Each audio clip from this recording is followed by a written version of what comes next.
Here's what the kit comes with. It's very basic, and I mean, I get this is supposed to be installed at a dealership and they take care of it and all that. Very, you know, minimum. There's no instructions, nothing, at least with this that I have. Got some wires, some USB, there's a switch there. I think this is like the main splitter junction box. And really, if you're familiar with any form of newer LED, I mean, these are basically, you just look, that's an array of LEDs, and they just plug in an adhesive, and I'm pretty sure there's 4 of them. So we're going to go 2 per side if we can get it working. This is the big test, though. I think this is the adapter for the power outlet, which goes on there, and then we see if it's going to work. I really don't know, though. It's if the power plug is the same as this, we should be good, but we're going to try here. But that's the whole kit from Mopar Ambient Lighting Kit. So I wanted to show, before we get crazy here, don't mind the mess, I found that I could get to the plug I needed just by removing this section of the console. The whole console doesn't need to come out. These little clips, these white things, they are a pain. You feel like you're going to break it, but with a little pry tool and some persistence, that came out. So I used the adapter I showed you earlier. I went to here. Now the power does have to be on, the key has to be on, and I just did a quick demo here to make sure it worked, because they don't really say this kit works with the 2021 Renegade, but you're basically splitting. So there's our power in, it goes to the light Y adapter, which then feeds it to the power outlet, which I assume still works right there, and then it comes this way and it goes to the control box. And then I just kind of quickly did this. Here's the little switch they give, which doesn't look very durable, but it's meant to be mounted, and we press it. We got different lights there.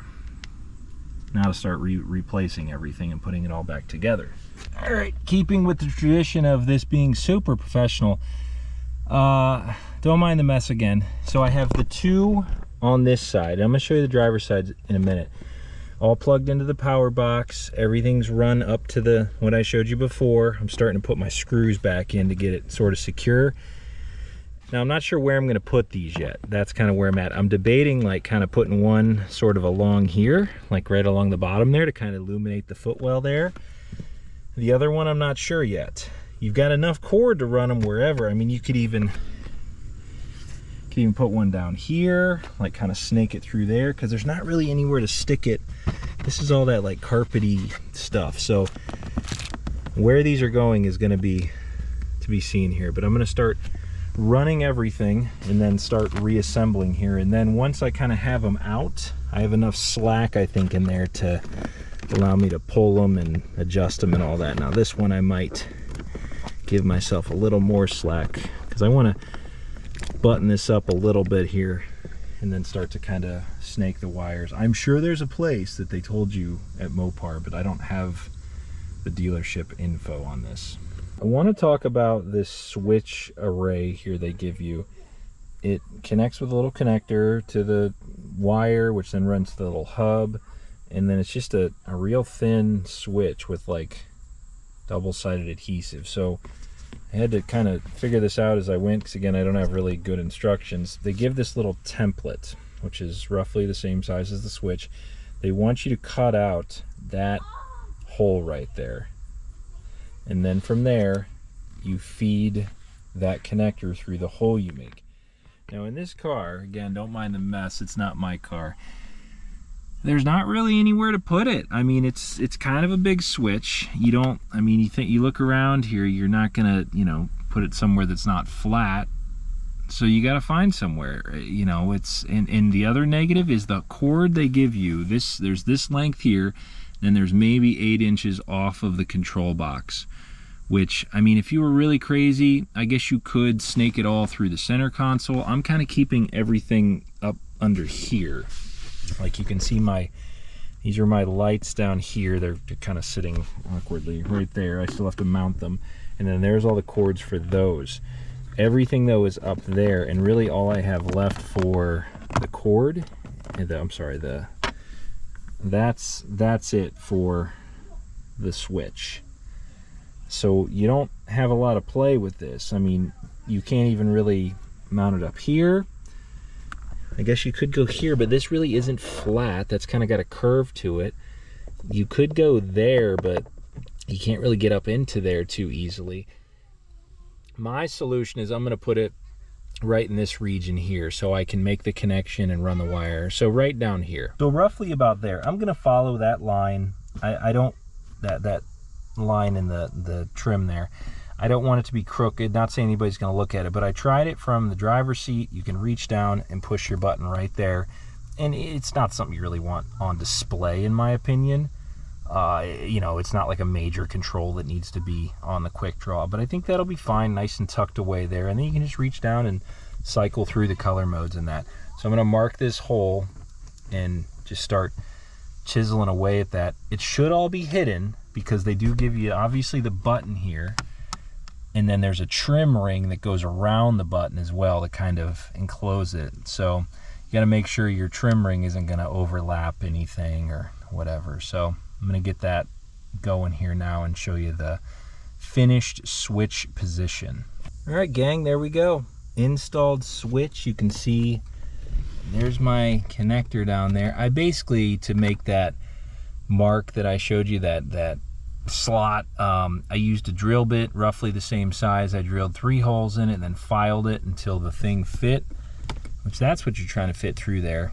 And then reconnected it down here. I tested for operation, made sure it worked, cleaned it, stuck it on there, and then stuck on this trim piece here. I think once I get it all screwed down and get the trim piece on the back here, it's gonna be fine. I mean, you push it, seems fine right there. And then if you're kind of at this angle, it doesn't look too bad right there. I wouldn't think anybody's knee would hit that or foot, but we'll see. I mean, I think it'll be fine. It's so thin and just kind of right there. It doesn't seem to be in the way, but there's really nowhere else in this car. But, you know, it matches. It's the black and the white, like here. If you look here, it looks pretty factory. I don't think it's illuminated, but we'll find out at night when we trial this. Okay, next move. I'm going to put the panel back on here, route my wires, and then figure out where the lights are going to sticky to. I'm thinking because the cord is so long, I can put one up front here and then one kind of towards the back, so the whole floor will be illuminated. Still kind of trying to debate though, but we're gonna mess with it here, then I'll show you my final placement. I will say it again, apologies for the mess. I am gonna clean this car afterwards. It needs it. So there's our switch. Now driver's side is done. I've got it all buttoned up here. I put the first strip right there. So, you know, that looks like it's okay. That's, you can see it, but if you put the seat up to roughly where it's gonna be most of the time, which I'll scooch it up here a little bit more. Any day now. Right about there. You're not gonna see it. And I don't think you're gonna see it from the driver's seat because you're not. You might catch one out of the corner of your eye, but I mean, that's kind of something you want to be aware of. I am aware that like this kit, I'm sure there's somewhere it says a placement or something. I mean, you could have stuck it up under here like so. That's an option. I don't know. I just kind of thought it'd be better using the center console as a spot. And then if I scooch the seat all the way up, I don't even want to show you the back seat. This is where the kids sit. Kind of give you an idea of where we went there. So you can see the tail end of it right there, the little dots in it. That one goes along that part of the console there. So really it's a line of them along the bottom of the center console on the driver's side. Now passenger side I'm going to take a look at. It doesn't have as big of a piece right there to kind of work around. It's got that like little cubby net thing, so we're gonna see. I'll get back to you here once I get that all set up. Did a little quick cleaning, nothing crazy, but I wanted to show you the layout on the passenger side here. So if you see those little dots, that's the LEDs on the strip there. Let me get you a little close up there. You can see how it's stuck right along the bottom there. Honestly, not sure how much light this is gonna put out. I mean, we're not looking for some crazy floor glow deal. I mean, it's only 4 little strips. I think there's like 5 or 6 little LEDs in each strip. And that's how I did both sides. So like, if you imagine coming down this back of the center console there, that's where it's stuck. Now, I imagine you could have done it elsewhere. Like you could have, you know, stuck it on the inside of the seat rail or something so it puts off a glow there. But this is tricky. I've done this on my HHR, and it's tough to get a happy medium. You don't want too much light. You want a little glow, but you don't want it, you know, crazy blinding at night. So we're gonna see how this looks here. Let me move the seat back to where, you know, say a reasonable spot, and I'll show you the front passenger side. Now we've moved up to the front passenger side here. As you can see, all of our Trailhawk bits. If you didn't notice, which kind of seems unique, this Trailhawk is leather, which was interesting to spot. But anyways, I basically made, again, the module's back in there, and then I snaked the wire to kind of come out there. So it's sticking right across there. And that one should provide a fairly decent glow to the floor here. It's not going to distract the driver. Like if you put it here, I feel like on the driver's side, you'd see that out of the corner of your eye right there. So I wanted to not have like, because it's 4 LEDs just right there. They don't like make like a bar or like a, you know, a strip. I mean, they just light up. So they did include these little plastic bits. I think you could stick them to the back of there and then zip tie those up. But this car just doesn't have that. This kit was really meant for multiple vehicles, from Jeep Grand Cherokees to this to, you know, different ones like that, and you just don't see them very much. But I wanted to share this. So next, let's cut to nighttime. We'll see how my placement looks and kind of go from there. A little dark, but that's the point of this. We are in the Jeep here. Got the dome lights on there, and now again, I don't know if I explained this, but I got my button. I remember I had it down here. I push it with the car off, nothing works. That's what's real clever about this setup. It's powered off of the power outlet down there, and there goes our lights, and they don't come on until the car's on. So I'm gonna hit my brake here, press my start button, and here we go. Turn everything off here. So it remembers the last function you were on. So we had it off. And I'm gonna take a moment to say, this car said it had ambient lighting, but it really didn't. There we go. What it had was, if you can see across the way there, a little tiny light in the door handle. That's really about it. And somewhere you can change that, I believe, right? Yes. Yeah, you can change it. And it didn't do much. So this kit was kind of we'll call it the upgrade. So, all right, let me reach down, push my button. I'll show you how it works. Okay, so the first color there, it might kind of show up funny on the camera because of the refresh rate and that, but you can see it down there. Now it goes in order. It goes light, like dim version of the color, and then a brighter version of the color. So if I press the button again, it's going to brighten up red a little bit more. And if we look from where I showed you, I ran the colors, you can see it's illuminated the footwells in the back pretty well, actually. Yeah, it's not bad. So it's over there, and then we got the one down here. You can see my feet there. I mean, if I hold it right here, you can see the colors there. But from the driver's seat, if I'm sitting here, let me hold it like that, you can see we've just kind of illuminated our couple areas there with that way. So let me run through the colors here, and I'll just show you. That's red. And what's this? Like a green, light green, and then a brighter green. A blue, brighter blue. And there you can see that. Kind of cool. This looks like a white, almost like just a normal light. And then a brighter one. That's kind of cool. Yeah, it looks like a nice off-white. And this is a pink and a brighter pink. This looks like a yellow or orange.